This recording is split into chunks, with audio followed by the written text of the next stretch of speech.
What's up guys, welcome back to the channel. So today is the start of something new. What I'm going to be doing is pulling out the engine of the Mazda RX-7 Turbo 2. So in the last video I was kind of asking you guys what you think I should do with this car. I took about a week or so to think about it, and I'm going to rebuild this car from top to bottom, inside and out, completely all by myself. Bodywork, engine, everything. Even if it takes a long time, even if I fail at it, we're gonna learn a lot along the way. And really, this is gonna bring my mechanic skills to a whole new level. I'll get to learn a lot about rust repair, welding. I've never welded anything in my life. I've never done any bodywork. This is gonna teach me all of that, painting, all that stuff, so I'm gonna do it. I'm not in this car for a lot of money. Like I said, for those of you that know, I pretty much was given this car. So I'm definitely not gonna lose out on much if I break something or whatever else. So I'm going to take this opportunity to learn as much as I can. I'm in no rush to finish it, so I have all the time in the world. So that's what I'm going to be doing. I'm going to rebuild this car completely, pull the engine out, rebuild it, paint the engine bay before putting it back, fix all the rust, do all the welding, fix the bodywork, paint it. This car is going to be mint. I want it completely OEM as much as possible, and I'm going to restore it and make it look like it just came off the showroom floor in 1990. And before I do any of this, I just want to give you guys a heads up. Those of you that watch all my videos know, but I'm pretty much a noob to this. I did my first engine pull and major mechanical work last winter on my Nissan 300ZX when I removed the engine, boosted it, put it back in. That one's a show car. That was done really nicely. I took a lot of time with that. I'm going to put that same kind of effort into this. This is going to be the second engine I've ever pulled. First rotary. So it should be fun, man. Let's get right into it. So the car's on a hoist. I'm going to be doing it on this 4-post hoist. I'm just going to lift it up right now, drain the coolant and the oil. I got my setup here all ready to go. I'm going to be using the Haynes manual for the engine removal. It tells you how to do it. Apparently there's better guides, but I'm just going to use this because it's what I have. Yeah, it tells you to take everything apart and everything. So I'm going to be using that, and I'm sure I'll be doing some research on Google as well while I'm doing this. Enough talking, let's get right to work. Let's pop this hood.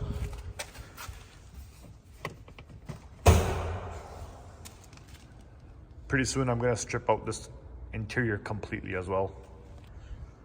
All right, so a few weeks ago I already removed the clutch fan shroud and stuff like that, and I removed all the belts, well, almost all the belts.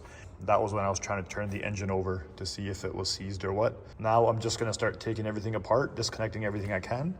I'm not gonna do a complete how-to because I'm learning as I go, and I don't want to be teaching someone something I don't know inside out, but what I will do is give you guys a little pointer and point out things as I do them, so you have somewhat of an idea of how to get a 13B out. So before I do anything right now, I'm gonna get the fluids out of here. I'm gonna drain the oil and I'm gonna drain the coolant. There's no gas in the car, so I don't need to relieve the pressure out of the fuel lines. There's no fuel pump attached to it or anything right now, so there's no pressure in this. So let's get this in the air and start draining it. I'm gonna pull this battery out right now too. Just finished lifting the car and draining out all the coolant and the oil. There's actually a drain plug at the bottom of the radiator, right in the middle.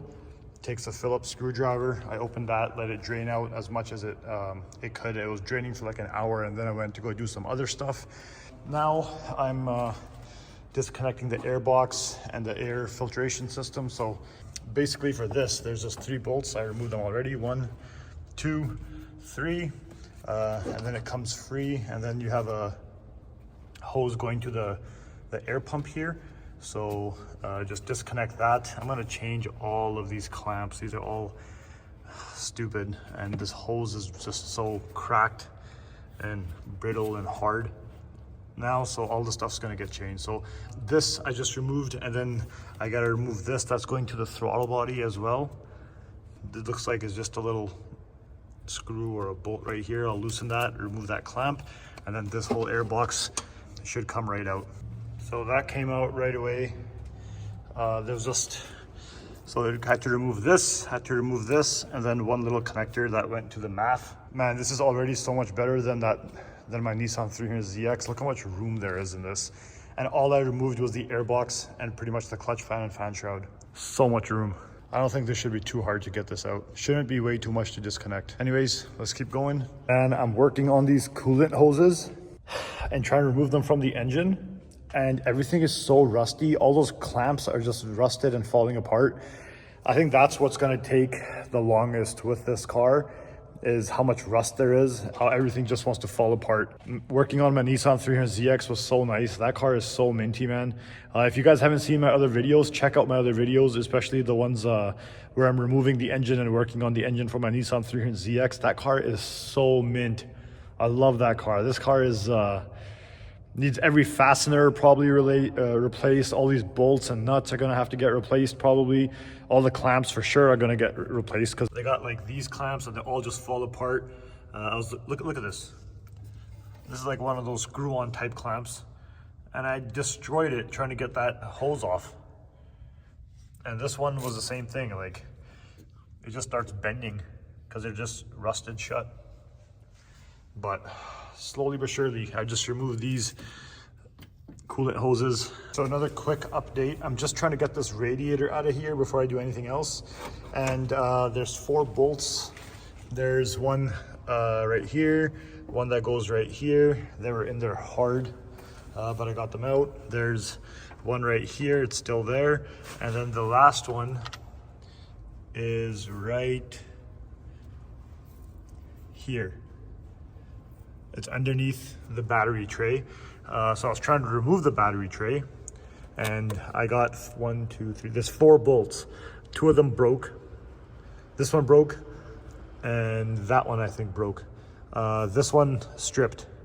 They're all rusted. So I'm trying to get that one out. Right now it's drenched in penetrating fluid, and I can't get rid of it. So I just used like a swivel and got this bolt out so I can still get the radiator out. I'll mess with that tray later on.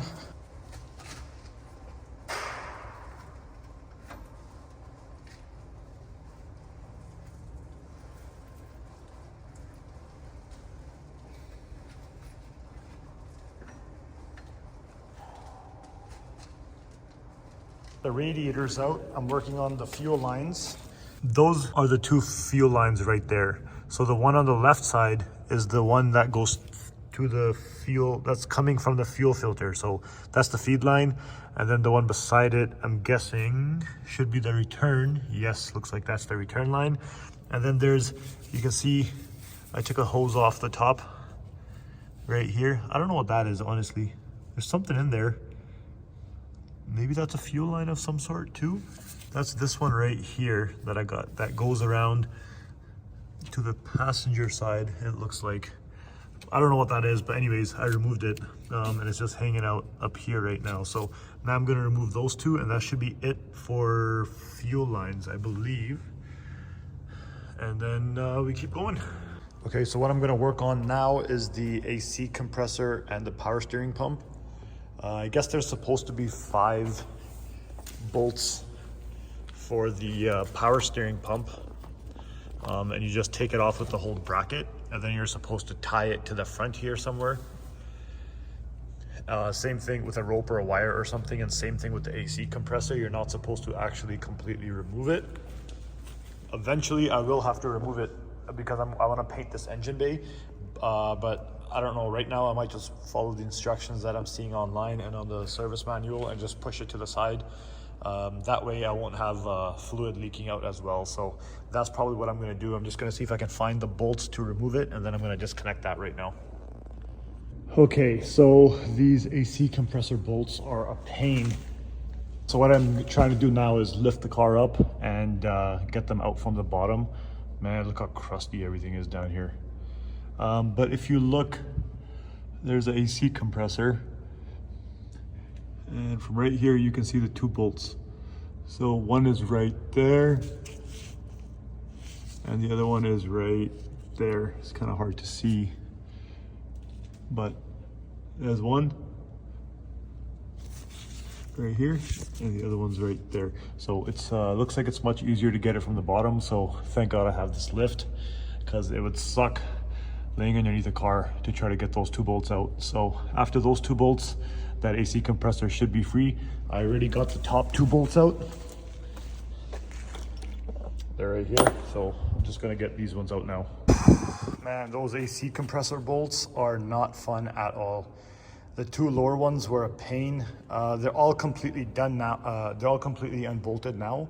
I removed 3 of them.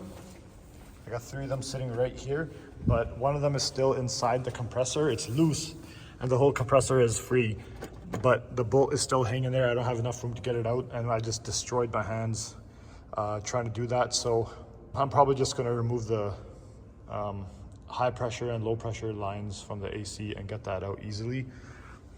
Or I don't know, I'll figure something out.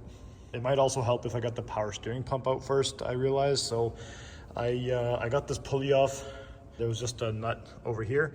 I got the pulley off, and then now what I'm gonna do is I'm gonna remove these 2 lines here. I'm sure I'm gonna leak some fluid, so I'll put something underneath the car to catch that. It's gonna make a mess.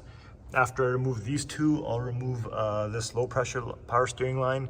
After that's removed, then I think I can remove, then I guess I can remove the power steering pump from the bracket. So 1, 2, 3, this should release the power steering pump, and then I can remove the pump. I thought about just taking off the whole bracket, but the bolts for the whole bracket are not that fun to get to. They're like back there, and there's like 5 of them, I think, and I don't want to mess around and destroy my hands more. So put some PB Blaster on these 2, because I have a feeling those are going to be rusted shut. Lines like that have a tendency to strip. So I'll use a flare nut wrench and stuff like that. But okay, sorry if I just keep giving you guys little updates and not actually showing you the work.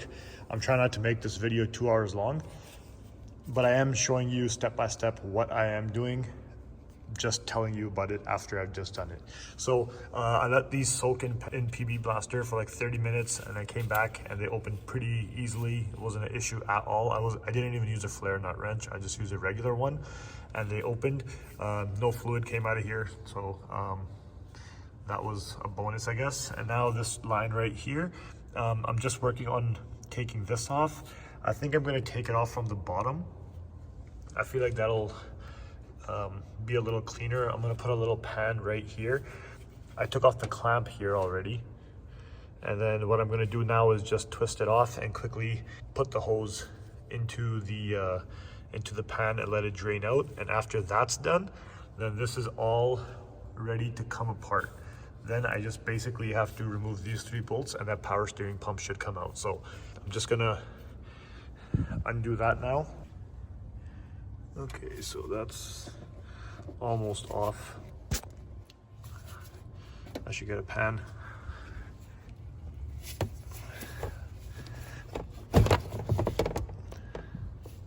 Okay, not bad.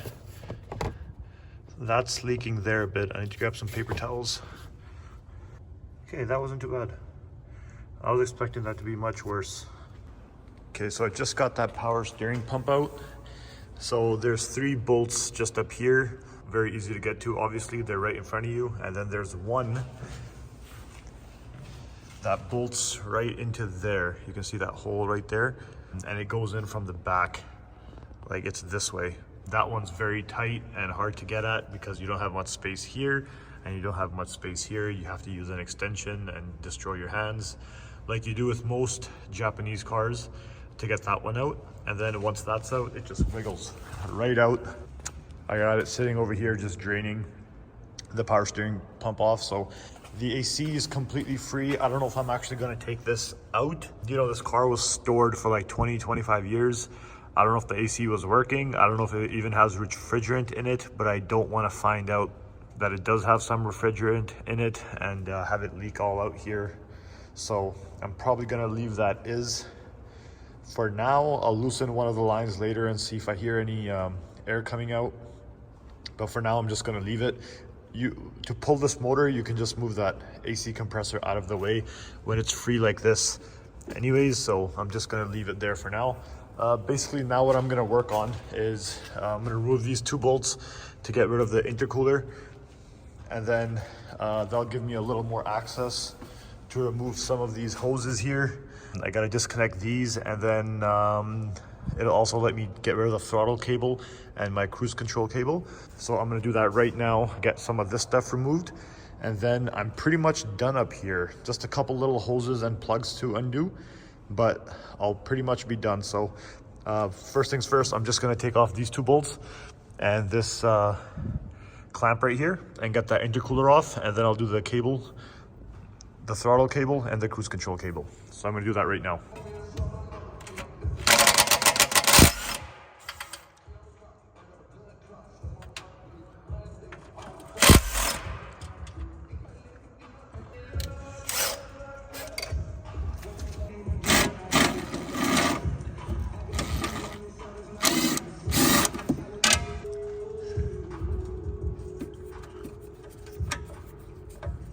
All right, boys. I'm gonna speed things up a little bit because I want to just get this engine out of here today, and constantly stopping and recording is really slowing me down. So I've been pretty much telling you guys what I've been taking apart so far. I'm just gonna continue to do that. I removed some plugs over here that were plugged in the alternator and stuff like that. I removed the throttle cable and the cruise control cable. And basically the only thing that's left up here is this oil cooler line. And then there's another oil cooler line that goes at the back. And I gotta remove those two. I'm gonna remove that when I lift this car up. I'll remove this one now, but the other one I'll remove when I have the car in the air. So those two things, and that's it, I think. I just gotta take out the ECU wiring. And basically what I'm gonna do for that is you peel back the carpet on the passenger side right there, and then you'll see the ECU there. Plug the ECU and basically feed the wires through the firewall, and you pull it out from back here. So I'm probably gonna have to remove a couple things to get some space, but you just basically pull it out of here, tie it to the top of the engine, and pull out the wiring harness with the engine. You just disconnect it in the car. That's it for up here. Everything else here looks pretty good. So now what I'm gonna do is I'm gonna lift the car and I'm gonna disconnect the exhaust and everything. I'll show you guys that in case I don't record it. But what I'll do right now is I'll lift the car and tell you what I got going on at the bottom, because I haven't touched anything at the bottom yet. Okay, so underneath the car, I quickly just removed the oil cooler line from right here. So it was this one right here. There's a banjo bolt. I just put a Ziploc bag around it so it doesn't leak oil everywhere. It was fairly easy to get off. This is the other one that I'm gonna take off that I was showing you guys from the top. This one right here. So I'll do that in a second. And I kind of just decided, so what I was gonna do is pull just the engine because that was the instructions I had. But I think what I'm gonna do is pull the transmission and the engine both together. I made the mistake with my Nissan 300ZX by pulling just the engine, and it was a nightmare. Bell housing bolts and everything like that sucked. And this transmission's got to come out anyways. This car needs a full rebuild, so I'm going to pull out the engine with it. So now to do that, down here there's a few things that need to be taken apart. So the drive shaft is going to come out. I'll take the drive shaft out. Is there a two-piece drive shaft in here? No, it's a one-piece, so that's okay. So I'll take the drive shaft off, but before, basically in the order of things, I'm going to remove the exhaust. I might remove it from here if it's too hard to remove it up there. But anyways, one way or another, I'm gonna remove this exhaust. Then I'll remove this heat shield. There's a heat shield right here. I'll remove that. After that, I'll remove the starter. Should be 3 bolts, I believe. And so I'll remove the starter. The clutch release cylinder is up there. I gotta unbolt that from the transmission and leave that in the car. And I have to remove the shifter from inside of the car. So your gear shifter, you got to take it off and take off the bolts and everything so the transmission can drop down. Otherwise that shifter is going to be stuck in place and won't let the transmission drop. I need to remove this. This is some this probably goes to the EGR system or something. It's an emissions pipe. I'll disconnect that over here, and then the only, I gotta obviously get, I think this is a speed sensor. So I'll remove the speed sensor, whatever wiring is there, I'll remove all that. The only thing I won't remove is the transmission mount. And the reason for that is I'm probably gonna have to roll my car off of this lift. So it's a 4-post I'm not going to be able to pull the engine out. I won't have enough clearance with this lift. So what I'll do is I'll roll the car off, put it on jack stands on the ground, and then take the engine and transmission out together. So my engine lift has some clearance, because I won't have enough clearance for sure when it's lifted like this. It's lifted almost like a foot high because of this hoist. So I'm gonna completely take off everything except for the motor mounts and the transmission mount, roll the car off, and then take those out on the ground. So that's the plan. I don't know how much of this I'm gonna record.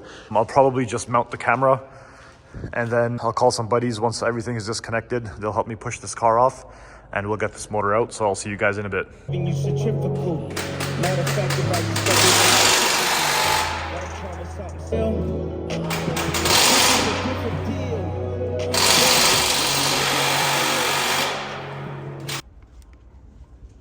All right, boys, quick update.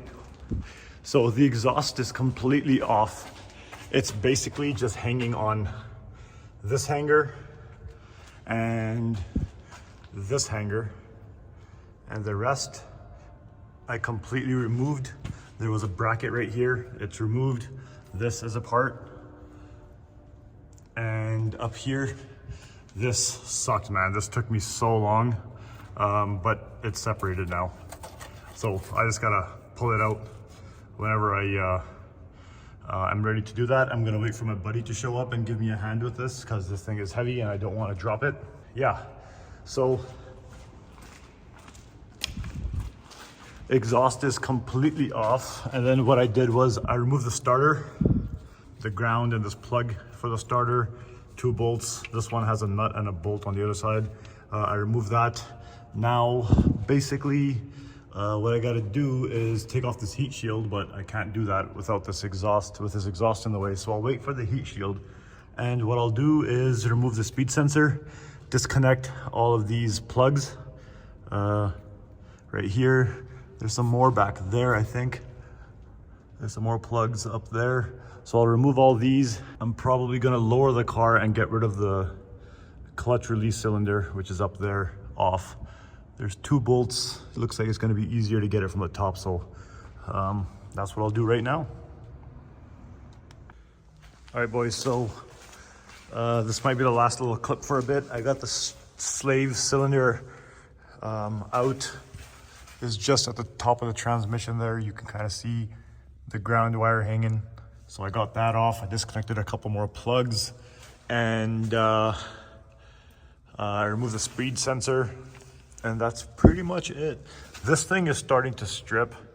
That's the oil cooler line. I couldn't get that off. So I have a buddy coming with some big wrenches, and he's bringing a torch. He's gonna help me get that off. Other than that, everything's done. I just have to remove the ECU wiring and pull that out. And then my friend's gonna help me drop this exhaust, so I can remove the heat shield and loosen up that transmission, so we can roll this thing off and get this car off, man. So she's just barely hanging on. Everything is off. Every little thing is off. So when he gets here, we're gonna drop this. We're gonna take off the heat shield, remove the drive shaft from right here, and then just pull it out of the transmission. I already did the shifter up top, the gear shift, so I removed that. Undo the transmission mount, undo the motor mounts. The motor mounts right here, and the transmission mount right here. And then that's it, man. And then she's coming out, so I'll show you guys when this thing's on the ground and coming out. Hey, rotary engine is out, baby! Yeah, now.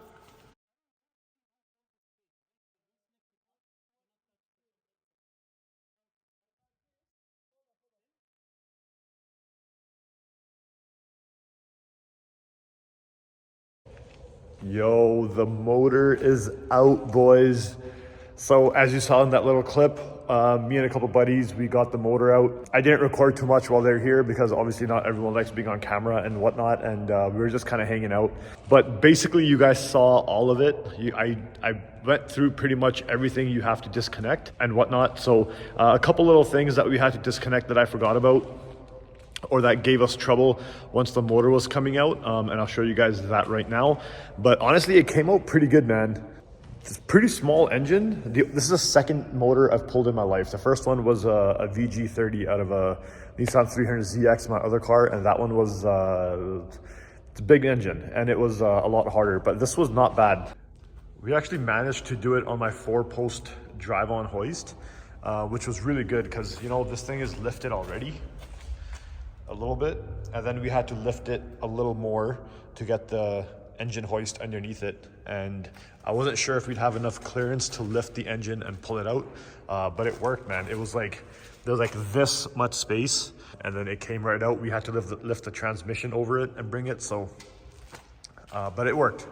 We had to lift the transmission a bit, but it worked. That's why I needed help. So let me show you guys the motor. So it's right here. We pulled it out with the transmission. I got the transmission sitting over there somewhere, but we pulled it out with the transmission, and then once it was off, we took off the bell housing bolts, and we took off the bell housing bolts once the engine was out, and then that's it. So basically it just came out of there, sat over here, took off the transmission, and I put the transmission over there in a garbage bag because it was leaking quite a bit. That oil pan is leaking too. There's probably a puddle of oil under there, but whatever. It is what it is. So yeah, man. And you can see the harness is right here, so I disconnected it from inside the car. I'll show you guys what I did there because I don't really think I recorded that. But yeah, man, she's out. It wasn't bad at all.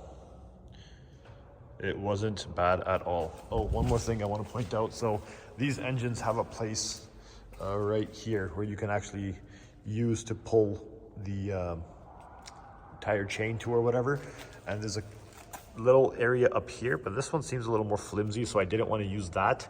I used this, and then I used the power steering bracket because that was pretty solid. We just tied up some ratchet straps, and she came right out. This was kind of sketchy.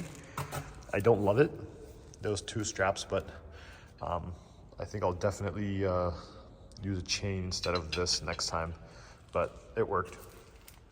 Okay, so as far as I can tell, I showed you guys everything that you need to do to get this engine disconnected and out of here. A couple things that I ran into trouble. So before my friends got here, I had everything disconnected.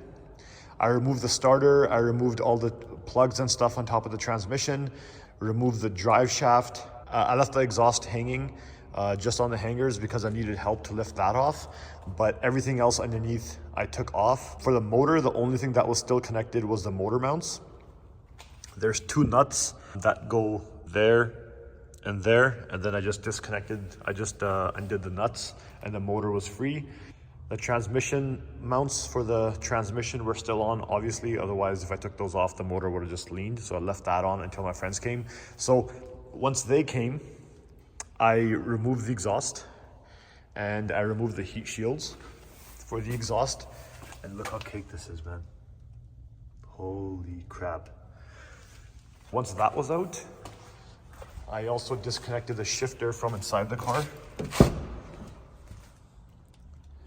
Excuse the mess. So I disconnected the shifter from inside the car. There's 3 bolts in the middle, so that could slip right down. That's pretty much it. This little piece here for the shifter boot, you just use a screwdriver or a trim removal tool and disconnect that. This is some weather strip, this is some sound deadening that was in there. And then 3 bolts for the shifter, I did those. And then for the ECU, this kind of sucked because you have to lay in a very awkward angle, and I'm a bigger guy. So there's a metal plate. You pull the carpet back, which was, you really got to pull it. So you pull the carpet back as much as you can. There's a metal plate that covers the ECU. There's 4 bolts on there. You take off the 4 bolts and then you see your ECU right there. It has 3 plugs in it. One of them that you still see there, you don't need to remove, but I removed it anyways. And then there's 2 plugs. So you undo those and then you follow that harness up, and there's 2 more plugs right up there. They're like yellow and orange or something. They're right back there behind the blower fan, I believe that is. You undo those. They're hard to get to. They're in a bad spot, and they're on there pretty good. yeah, that sucked. So you undo those, and then your harness is free. And then you want to come over here, and your carbon canister, there's 2 hoses on it that are like here, like this, and like this. So these were like this, and this just slides out, okay? So get that out of your way. Remove that 1 hose at the bottom. Remove these 2, get this out of the way. And then basically the rubber boot is just down there underneath this thing. So there's 1 bolt, 2 bolt, 3 bolt. If you remove this, you will see where the engine harness goes into the firewall. There's a rubber boot. I used a flathead screwdriver. I undid that, and then I pulled the wire through over here. It kind of gets stuck in the way because there's some sound deadening and stuff like that, and insulation in the firewall, so you kind of fight with it, but whatever, you get it out.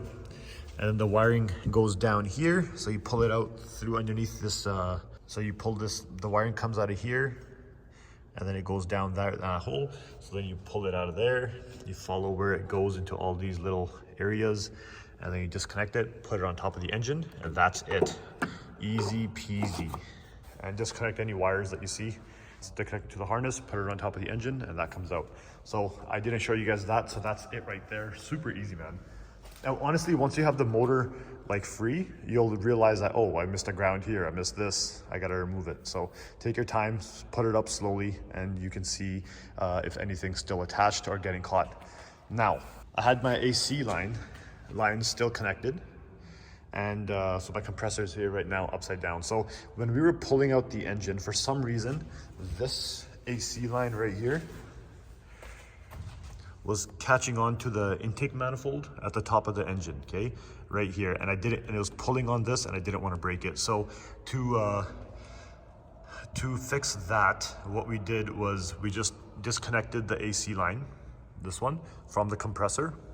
We disconnected that from the compressor, and then we undid these 2 nuts that hold this to the firewall. There's one here and there's one over there on that bracket, and then this was able to move a lot freely, and all we needed to do was move it out of the way like 2 inches, and then the motor was free.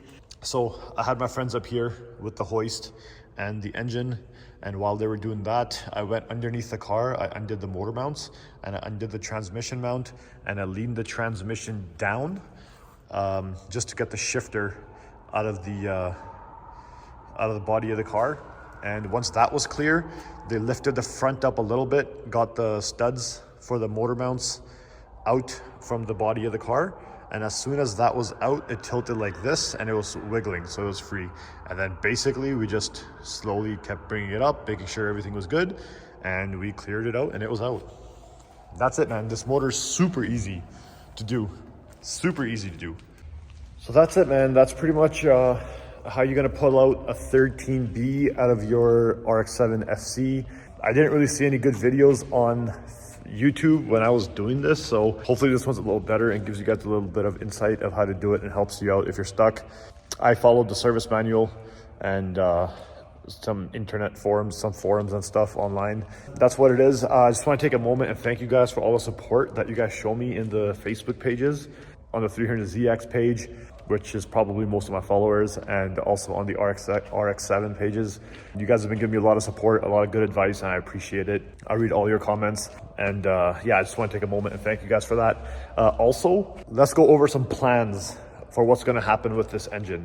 I'm not going to get into it right away and start digging into it right away because I 100% I'm not sure what I still want to do.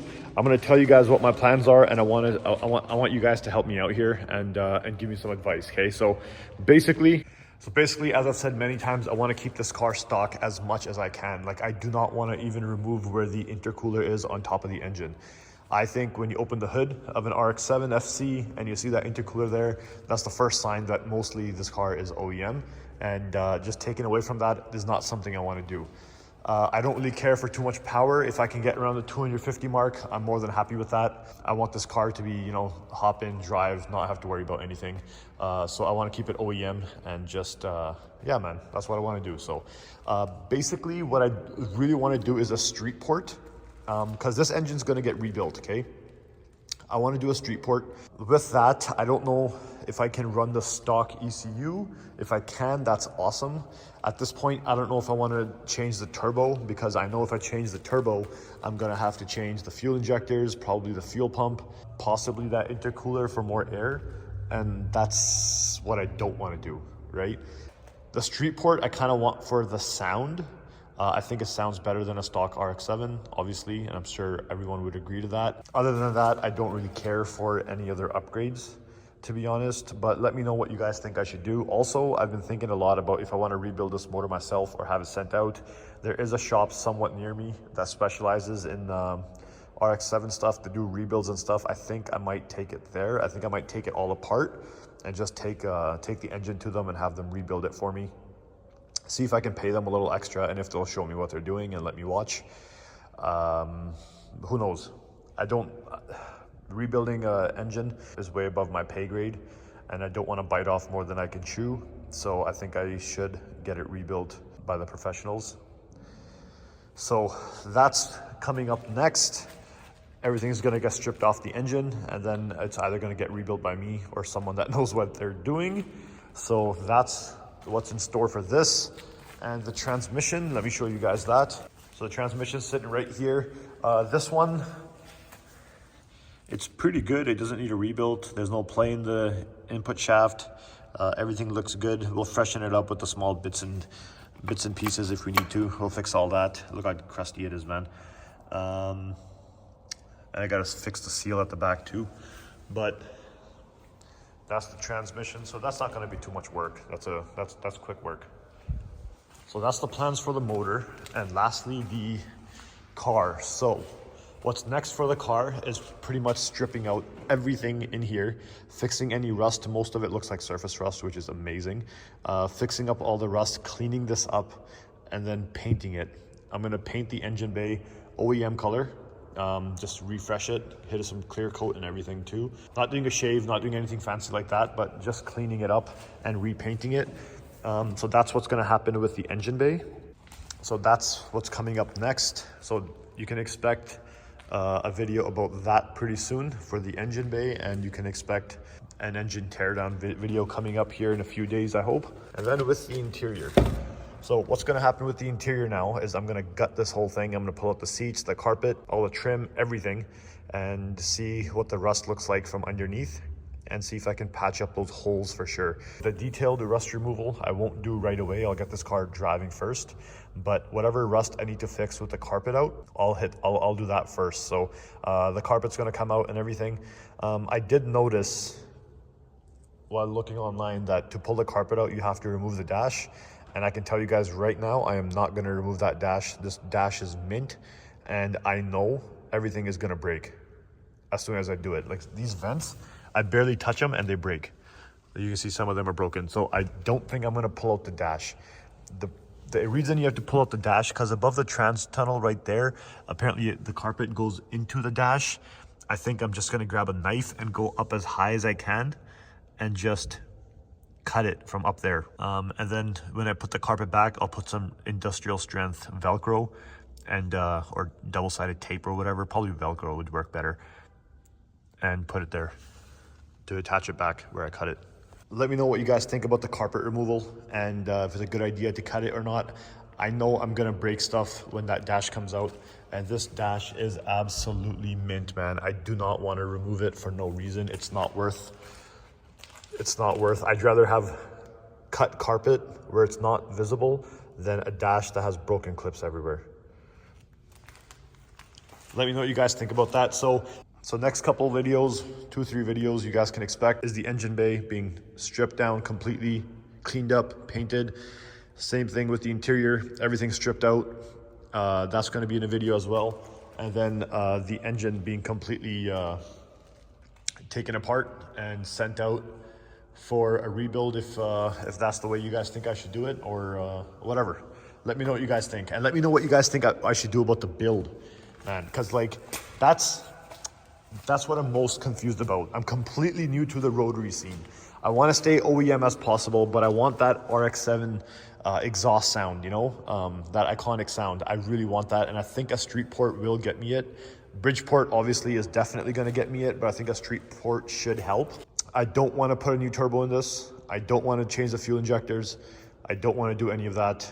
But if you guys think I should, let me know in detail, please. Like I said, I'm a noob. Let me know in detail what I should do with the turbo injectors, and then what I should do for a tune as well, because I'm going to have to change. If I change the turbo and injectors and stuff, I'm going to have to change the ECU. So it just gets, the list gets longer and longer. That's kind of why I just wanted to stay OEM. Honestly, a part of me wants to just rebuild the engine, keep everything stock, throw it back in there, and I'm done. But